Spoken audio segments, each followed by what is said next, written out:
All right, so where exactly are the four corners of the earth? You know, since humans recorded history, I don't mean recorded as in when we made drawings on cave walls, but I'm talking a little bit more like when we actually wrote down things to remember in word format. So we're talking Sumerian, cuneiform tablets kind of an era. But anyway, before that, the early humans, this is kind of what they knew of. They didn't call it Earth, but what they knew of the land. You had vague borders, vague water, and you had sky above. And that was kind of it.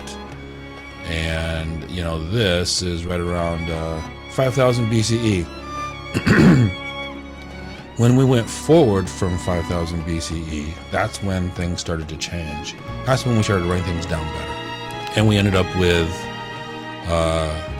this isn't quite the known world, is too big yet, but we really focused on this section right here, which we'll go into now. This was the ancient world as we knew it. So this is right around 2000 BCE, and this is when humans began writing things down in a much more organized, logistical, or library-like way. We started keeping real records that others could share, like the cuneiform tablets from the Sumerians and so forth. And so, you know, back in the ancient days, we had these cities, which are, you know, in the east, in the Persian Empire, we had Susa, which was the capital of Persia back in this time frame.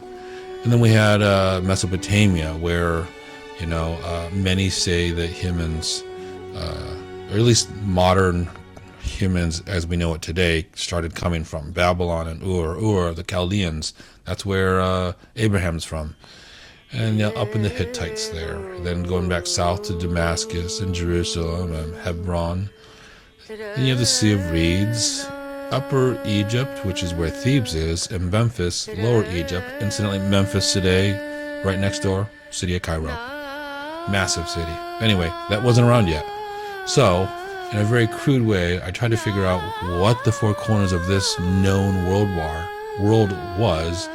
So I had to make a really crude shape with four corners that isn't really square to arrive at this shape. So I proposed the four corners of the world back in 2000 BCE to 500 BCE was Susa, Damascus, Memphis, and Thebes. Makes sense to me. All right, let's move on to the Roman period, shall we? So, in this period, 500 BCE to about 500 CE is there was a lot of things going on, obviously, but this is mainly in the Roman shine, okay? So here are most of the bigger cities of the Roman Empire at the time.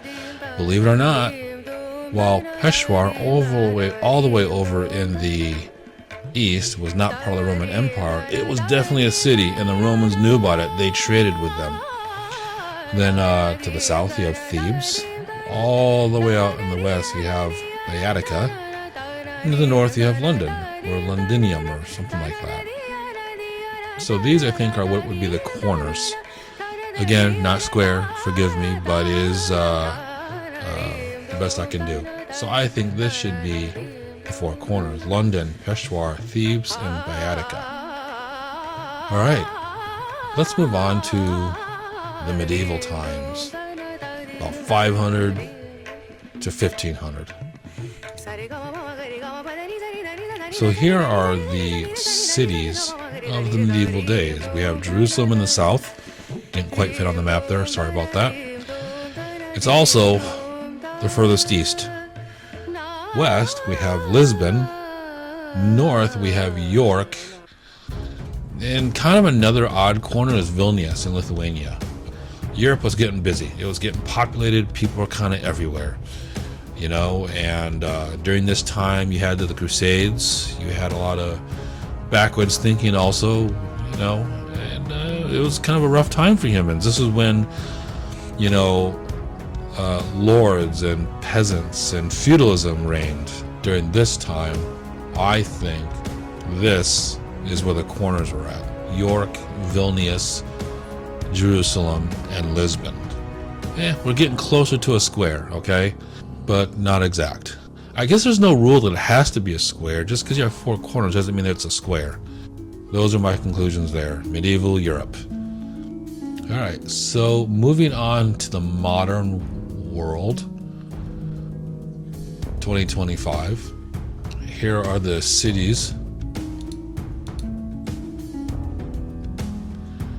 These are all there's lots of other bigger cities. I'm sorry if I didn't put yours on here, but I only had so much map space, and this is kind of what I came up with. I think these are the four corners. I know we don't get straight lines anymore. So we get Anchorage and Helsinki at the top, and because the globe is round, so from Helsinki down to Auckland, we're following a strange curvature of the earth, okay? From Auckland, then we go over to Santiago, Chile, then back up to Anchorage, and there you go. That's the modern, today's four corners of the world. At least as I see it. That gives us these wonderful cities. Incidentally, I've been to Santiago and to Anchorage. I would like to go to Auckland and Helsinki, but I haven't been there yet. So looking back across all of this, here is a list of all the cities that were corners at one time. And these are all the four corners of the earth that have ever been. Well, this is a short video. I hope you liked it. But now we know where the four corners are. Now, I know, I just use cities. And there are other things that could be a corner, like a big canyon somewhere in the earth, like, the Grand Canyon, or the Terracotta Warriors in China, or the Great Rift Valley somewhere in there in Africa, the Amazon, Patagonia, Ushuaia way down in South America. But, I didn't get there. So this is what you got. You're stuck with these. Thanks for watching. Please like and subscribe. I hope you have a great day.